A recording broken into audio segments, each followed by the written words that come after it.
Tā, mēs esam kaut kādā pilnīgā dirsā lielastē. Tā, Ilzīte un Cintija ceļ telti. Trešo reizi. Reini sāk 3 reizes vēlāk nekā mums un uzcēl viņu 3 minūšu laikā. Mēs joprojām to daram. Jā, nu labi, ja es nebiju gaidījis, tā ir kaut kāda ķīniešu telts, jā. Normāli telts, no? Jā, tāpēc nevar viņu palikt. Mēs pat trešo reizi mēģinām. Mums ir guskošs.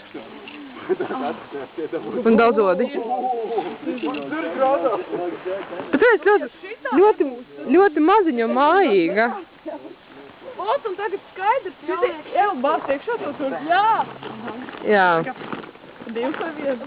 1, otrs un nojumēs. Padomā, lai es arī iebāc. Šeit kaut pēc pils izskatīsies, man liekas, salīdzinot to maziņo. Nu jā, bet tad 3 cilvēki iekšā. Nu jā, 4 mēs būsim. Pagaid, 3 nevar iebāzt.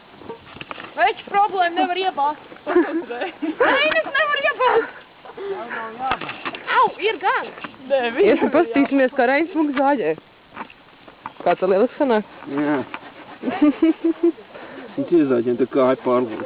Jā, lieliski. Ai, ka viss strādā izņemot manu, vai ne? Operētors arī vajag.